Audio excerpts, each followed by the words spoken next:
أغرب أرقام موسوعة جينيس: جامي كوتين قدر يحط على وجهه وراسه 10 علب كوكولا فاضي لمدة 5 ثواني على الأقل.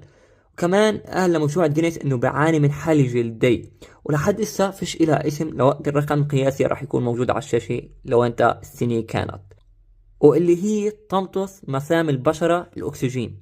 الرقم الثاني: إبراهيم صادق من العراق قدر يحط على إيده الشمال 18 بيضة. ومش بس هيك، مش من هون، من هون هذا الأصعب.